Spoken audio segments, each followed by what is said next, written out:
Assalamualaikum warahmatullahi wabarakatuh. Alhamdulillahirabbil alamin wassalatu wassalamu ala asyrofil mursalin sayyidina Muhammad wa ala alihi wa sahbihi ajmain. Allahumma shalli ala sayyidina Muhammad wa ala ali sayyidina Muhammad. Allahumma shalli ala sayyidina Muhammad wa ala ali sayyidina Muhammad. Allahumma shalli ala sayyidina Muhammad wa ala ali sayyidina Muhammad. Alhamdulillahirabbil alamin. Sahabat, kembali kita ketemu karena beberapa hari ini saya belum membuat video karena ada beberapa kesibukan, dan hari ini saya menyempatkan diri untuk hadir di depan Anda. Semoga video atau apa namanya yang saya sampaikan pada hari ini atau materi atau pembahasan kita pada hari ini bisa bermanfaat untuk diri saya dan teman-teman. Oke, tetap stay di sini, dan usahakan untuk jangan skip supaya Anda tidak salah paham atas apa yang saya sampaikan. Ya sahabat onlineku dimanapun Anda berada, kali ini saya ingin menceritakan bagaimana pengalaman saya mengalami asam lambung, bagaimana cara mengatasinya, amalan-amalan apa yang saya amalkan sehingga saya bisa terbebas dari penyakit ini. Seperti kita ketahui bahwa asam lambung ini saya lihat kayaknya di Indonesia itu penyakit yang sudah apa ya, sudah dianggap hal yang biasa, karena di mana-mana kita selalu melihat orang-orang mengalami asam lambung. Entahlah karena mungkin orang-orang Indonesia itu rata-rata tidak menjaga pola makannya, pola hidupnya. Ya, mereka itu sering begadang, tidak memperdulikan, tidak memperhatikan makanannya, kapan sarapan, kapan makan siang. Kadang kita yang para pekerja ini dulu sebelum saya terkena merasa asam lambung ini, parah-parahnya itu saya kadang sarapan itu kesamaan dengan makan siang tanpa saya perhatikan efeknya, akibatnya. Karena bagi kita itu biasa-biasa aja, tapi beberapa tahun setelahnya itu kita akan merasakan akibatnya. Karena itu bagi teman-teman yang apa ya, yang yang belum merasakan penyakit ini, saya harapkan untuk menjaga lambung Anda, karena menjaga lebih baik daripada mengobati. Nah sahabat, awal saya mengalami asam lambung itu adalah ketika saya tidak memperhatikan eh, pola makan saya dan pola hidup saya. Sekarang begadang, eh, kadang karena saya jualan, saya sering begadang sampai tengah malam, saya sampai jam 1, pernah kadang sampai jam 2 untuk membuat bahan jualan untuk besok paginya. Dan sarapan pun jarang, saya kadang sarapan dengan roti atau apa atau gorengan lah. Dan beberapa bulan setelah itu ternyata akibatnya fatal. Saya mengalami asam lambung parah 1 tahun lamanya. Nah, bagaimana cara saya mengatasi semua itu? Saya berobat ke dokter, saya meminum obat-obat herbal, beberapa obat herbal yang saya konsumsi, tapi ternyata belum ada perubahan. Ternyata setelah itu yang paling utama yang kita lakukan adalah kita berusaha untuk berpikir positif. Ya, intinya gini ya, apapun yang saya minum ya waktu itu, obat bolak-balik ke dokter, terus obat herbal macam saya beli, sebuah herbal alami, ternyata tidak punya efek sama sekali terhadap perkembangan kesehatan lambung saya. Nah, setelah saya berusaha untuk berpikir positif ya, berusaha sekuat tenaga untuk berpikir positif dengan cara melakukan afirmasi ketika mau tidur, melakukan afirmasi ketika bangun dari tidur, dan selalu mengatakan kepada diri saya setiap saat dan waktu bahwa saya baik-baik saja, saya beri sembuh. Yakinlah, ya, saya berusaha untuk yakinkan diri saya bahwa saya baik-baik saja, saya pasti sembuh selalu. Setiap aktivitas saya mengatakan seperti itu. Pernah saya trauma waktu itu saya pergi ke sawah, ya biasalah saya kan seorang petani, ya bekerja di sana lah, saya kambuh, dan akhirnya beberapa bulan saya trauma untuk ke sawah dan akhirnya terbengkalai itu pertanian, itulah hal lain.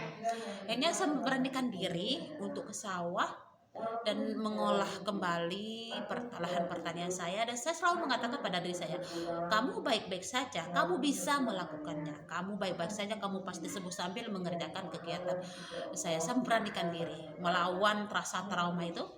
Dan akhirnya karena saya selalu masukkan hal-hal yang positif kalau pikiran bawah sadar, saya lalu masukkan hal-hal yang positif, ucapan-ucapan positif, sebuah keyakinan. Akhirnya saya berani, saya bisa melawan trauma saya, dan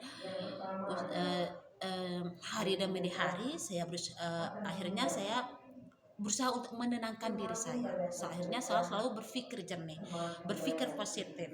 Karena apa? Karena selalu saya melakukan itu, selalu berpikir positif, selalu memasukkan pikiran yang positif ke dalam pikiran sadar saya. Akhirnya saya bisa. Dan setelah saya lakukan itu, herbal apapun bisa ternyata mengurangi penyakit asam lambung saya, mulai dari kunyit putih lah, terus bajaka, terus apa namanya dulu tuh, temulawak saya minum. Akhirnya lambat laun dia berfungsi itu obat itu, padahal sebelum itu nggak berfungsi sama sekali. Karena ternyata pikiran itu sangat penting, sangat berpengaruh sekali terhadap kesehatan kita. Itu ya selalu lakukan.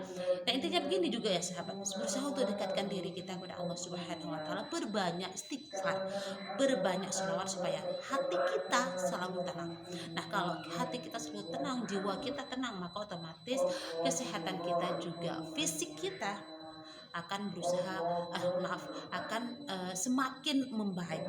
Artinya disinilah letak semuanya, di sini dan di sini. Masukkan pikiran bawah sadar Anda dengan pikiran-pikiran positif, ucapan yang positif, dan itulah akan menenangkan jiwa kita. Jangan lupa untuk sholat di sepertiga malam, sambil ke dokter, sambil minum obat herbal, dan padukan dengan loa, padukan dengan sholawat. Sahabat, sholawat ini saya rasakan pribadi, sholawat itu sangat maha dahsyat sekali. Saya melihat sebuah channel, sebuah ustadz yang hampir meninggal padahal udah dibacakan yasin, tapi alhamdulillah bisa normal kembali, bisa sehat kembali karena dia mengamalkan surah Al-Fatihah 313 kali dan sholawat minimal 1000 kali. Dan itu yang berusaha saya amalkan. Saya awalnya minimal membaca sholawat Jibril 1000 kali, sallallahu alaihi Muhammad, sallallahu alaihi Muhammad, sallallahu alaihi wasallam, terlalu baca apapun yang saya lakukan, aktivitas apapun saya selalu baca, kecuali jangan di WC atau kamar mandi, tidak boleh itu ya. Walaupun, nah ini bagi teman-teman wanita yang walaupun kita head itu kan, kita datang mulai itu kita nggak boleh baca Al-Quran. Nah ini amal yang dahsyat yang sangat cocok sekali untuk kita para hawa, yaitu sholawat, istighfar, sholawat sallallahu alaihi Muhammad, sallallahu alaihi Muhammad. Kita masak, kita pakai muatan, kita baca aja. Kalau kita sudah baca, insya Allah akan mudahkan jalan kita tanpa kita meminta. Allah sudah tahu apa yang kita butuhkan daripada kita inginkan. Yang penting kita amalkan, niatkan hanya kepada Allah Subhanahu, ridho Allah Subhanahu wa taala. Ya Allah, semoga dengan berkah sholawat ini Allah Engkau angkat penyakitku ya Allah. Semoga dengan berkah sholawat ini Engkau mudahkan semua urusanku ya Allah. Insya Allah Allah akan mudahkan semuanya. Serahkan semuanya kepada Allah dengan cara sering-sering membaca sholawat. Daripada Anda menggibah, daripada hanya Anda sakit kapan saya sembuh, daripada Anda mengeluh, lebih baik Anda memperbanyak sholawat. Nah, setelah saya amalkan sholawat dari 1000 naik menjadi 2000, alhamdulillah sampai 10.000. Alhamdulillah ya Allah, akhirnya saya bisa normal seperti sekarang ini. Dulu udah gemuk, saya jadi kurus kering 53, 7 kilo drastis turun berat badan saya. Itulah kedahsyatan sholawat sahabat ya. Jangan ragu, berusahalah mencoba dari sekarang. Jangan katakan sholawat itu masa kita niatkan dunia karena sholawat. Ya baca aja sholawat, Allah akan tahulah apa yang terbaik buat kita. Ya, Allah akan melancar rezeki kamu. Nah, awalnya kan aku ingin ingin sembuh, baca sholawat itu ingin sembuh dari asam lambung. Ternyata di balik itu Allah mudahkan rezekiku, Allah membuka selebar-lebar jalan. Aku lulus P3K, aku pinjam buat beli motor, buat dapur. Kalau bukan itu niatku, bukan, tapi Allah itu mendatangkan, karena Allah itu yang terbutuh. Allah akan butuhkan, datangkan apa yang kita butuhkan tanpa kita berniat seperti itu. Ayo sahabat, mulai dari sekarang selalu baca istighfar, selalu baca sholawat Jibril fil pendek. Dan kalau memang Anda masih kayak berat gitu, bacalah misalnya 11 kali dan setelah selesai sholat. Atau gini, ini paling ampuh loh, saya rasakan setelah sholat fardu itu kan kita duduk tahiyat terakhir. Nah udah salam, masihlah duduk kita tahiyat itu, bacalah istighfar 11 kali. Setelah itu sholawat, tapi ini harus istiqomah.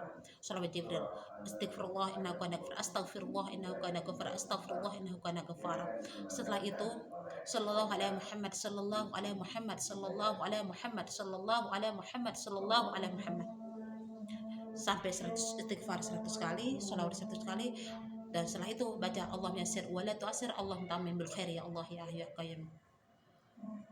Atau minta apa yang kau butuhkan, ya Allah mudahkan urusanku, ya Allah mudahkan rezekiku, ya Allah bla bla bla, begitu. Setelah itu pasrahkan kepada Allah Subhanahu wa taala. Tugas kita ikhtiar, tugas kita berdoa. Setelah itu apapun hasilnya kita harus terima, karena yakinlah bahwa apa yang Allah berikan kepadamu itu yang terbaik untukmu.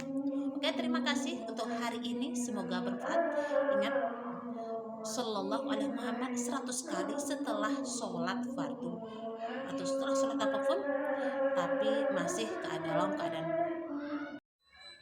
Nah sahabat, itulah sekilas tentang cerita saya awal mengalami asam lambung, bagaimana cara mengatasinya, dan amalan apa yang bisa kita amalkan untuk meringankan penyakit kita, untuk menyembuhkan penyakit kita, dan untuk memudahkan urusan kita. Nah sahabat, semoga kita termasuk ahli sholawat dan kita mendapat syafaat dunia dan akhirat. Wabillahi taufiq wal hidayah. Wassalamualaikum warahmatullahi wabarakatuh.